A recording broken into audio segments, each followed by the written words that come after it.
All right, what's up, guys? Let's talk about HIIT training. Now, HIIT stands for, and it's spelled H-I-I-T, it stands for High Intensity Interval Training. Now, probably about 10 years or maybe a little bit more ago, there were some studies that came out that compared HIIT training to traditional forms of cardio, otherwise known as steady state cardio. And they found that HIIT training was superior for fat loss. So before I get into that, let's kind of describe what those two forms of cardio are and what they look like. Now, steady state cardio is the one that you're probably most familiar with. It's the one you see in gyms all the time. This is where people get on a treadmill and they walk or they jog slowly for a certain period of time, 30 minutes, or maybe an elliptical or bike or something like that, where you just kind of the same type of intensity and you just keep moving for, like I said, typically 30 minutes, sometimes as long as an hour. Well, HIIT training is a little bit different. HIIT training is more like sprinting for a short period of time and then short periods of rest, and then the sprint is repeated. So it would be the difference between going on a treadmill at low intensity for 30 minutes versus sprinting really fast on a treadmill for, say, 10 to 15 seconds, and then slowly walking for another 15 to 20 seconds, and then repeating that cycle.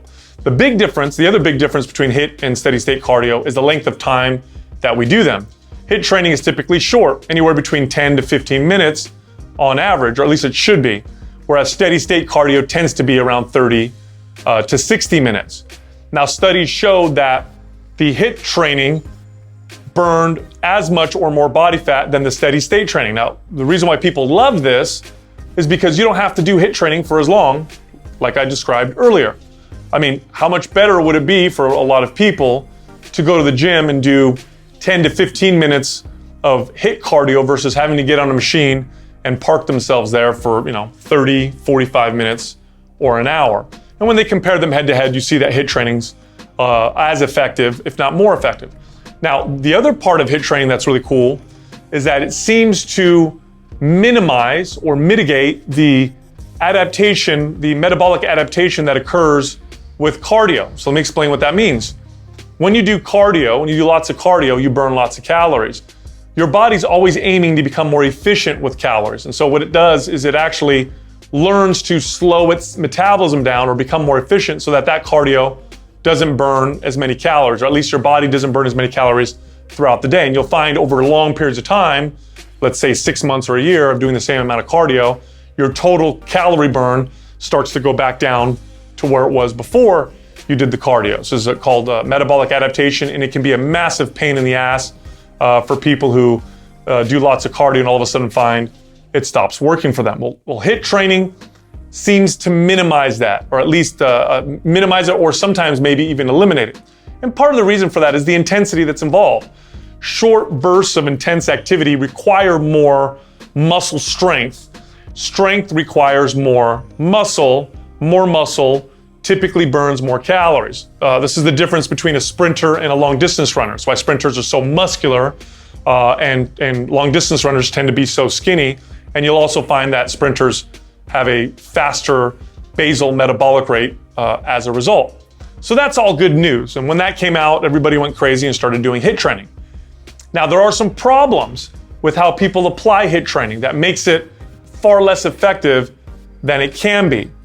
One of the big problems is they don't pay attention to the programming within their HIIT session. So what I mean by that is all they focus on is intense bursts of calorie burning with short rests in between.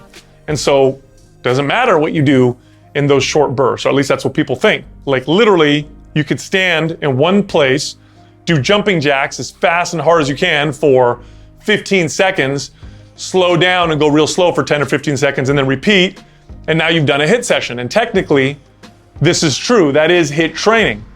The problem is with that is that you are missing out on a lot of the other benefits you can get from your HIIT training because you're not paying attention to what you're doing within that session. All you pay attention to is the intensity aspect of it.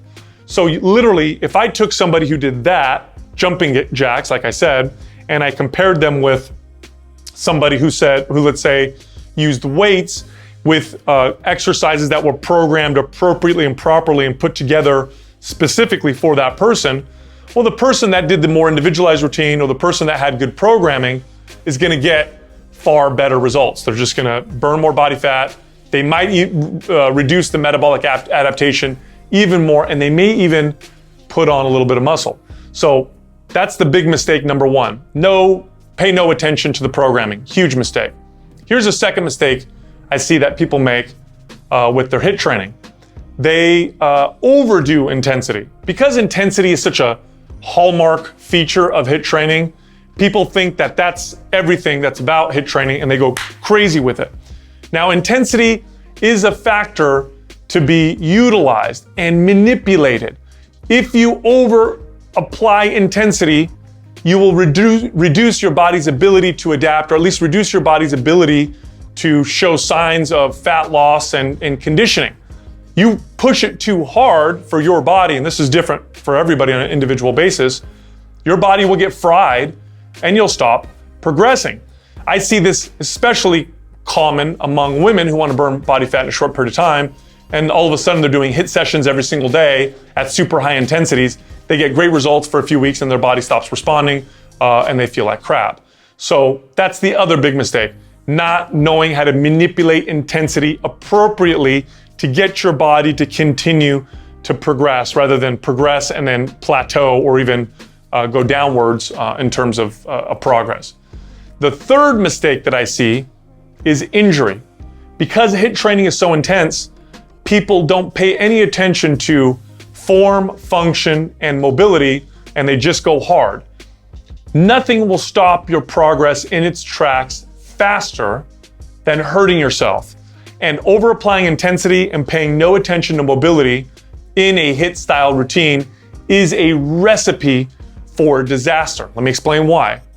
When I'm doing a movement with good form and technique, and I'm pushing that movement with high intensity and fatigue, which is what you do when you do HIIT training, the first thing that happens as you start to fatigue is your form starts to break down. Now, this is because the body likes to go in the path of least resistance. It really doesn't understand that you're trying to work out and do a movement in perfect form. All it knows is that you're trying to move and you're trying to move hard.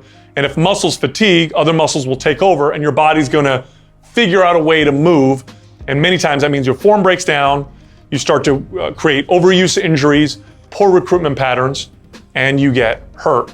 So always place a special focus on mobility if you're gonna do HIIT training. This means focusing on things like range of motion, focusing on tension in those new ranges of motion, doing mobility exercises and mobility movements, proper stretching.